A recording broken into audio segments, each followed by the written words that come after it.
We're awaiting a report from the Justice Department Inspector General Michael Horowitz on the FBI's handling of its investigation into the 2016 Trump campaign. Meantime, the DOJ is expanding its investigations into the origins of the Russian probe to include several, quote, non-governmental organizations and individuals. Let's bring in Republican Senator Marsha Blackburn of Tennessee. She sits on the Senate Judiciary, Armed Services, and Commerce Committee. Senator, thanks for joining us. Good to be with you. Thank you. Where are we right now? Everyone's kind of waiting and pretty excited, but where's this AG report? Any kind of ETA, and what do you expect from it? I'm not certain what IG report.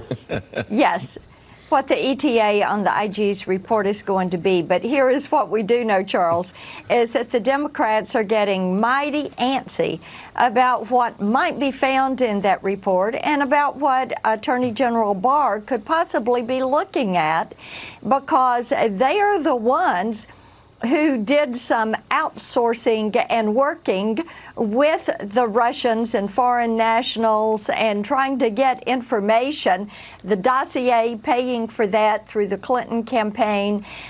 Some of the other connections, of course, we know that Adam Schiff was looking forward to talking to some Russian agents and getting information. So all of that does come into play.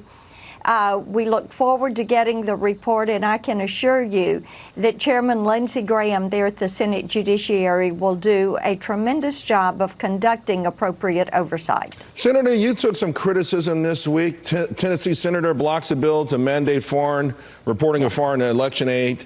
What was that about? Why did you object to this so-called FIRE Act presented by Senator Mark Warner? Yes, it was truly a political stunt that he and Chuck Schumer were trying to pull off on the floor after votes had finished on Thursday.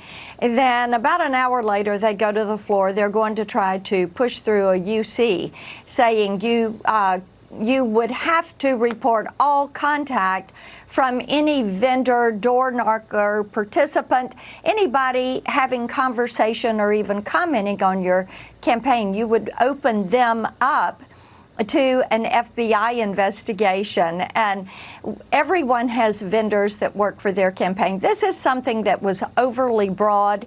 They were doing it as a political stunt. It was beneath the dignity of the Senate, and it's something they ought not to do. Everybody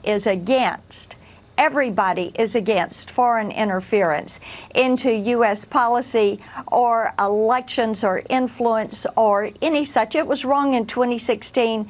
It'll be wrong in 2020 and forevermore. Right. But, Charles, here's the thing.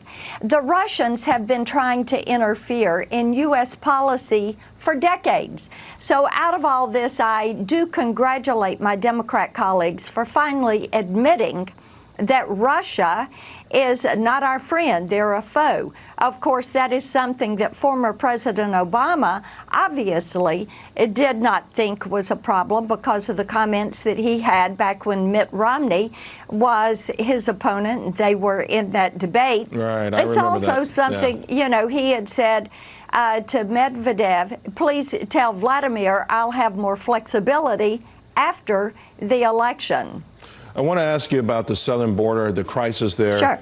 Because now it's no one can dispute that it's a crisis. The numbers are astronomical, and they're being driven by unaccompanied children, family units. Yes. They're making an extraordinarily dangerous trek. And President Trump scored a big success with his threat of tariffs against Mexico. They are taking action, but obviously more needs to happen. What are your thoughts there? President Trump is precisely correct when he talks about the border and the crisis there. Yes, a humanitarian crisis, and I will tell you also, it is a national security crisis. My hope is that we're going to surge resources there. Two different crossing posts that I was in are no longer used for inspections. They are centers that are reception centers. One built to hold 85 people is now holding 1,200 people. And Charles, changing the asylum laws is an imperative. Building the wall is an imperative. Putting more officers and agents on the ground, that is an imperative. In getting judges and resources. We have to surge resources to this area to end this crisis. Senator Blackburn, always a pleasure. Thank you very much. Good to be with you. Thank you.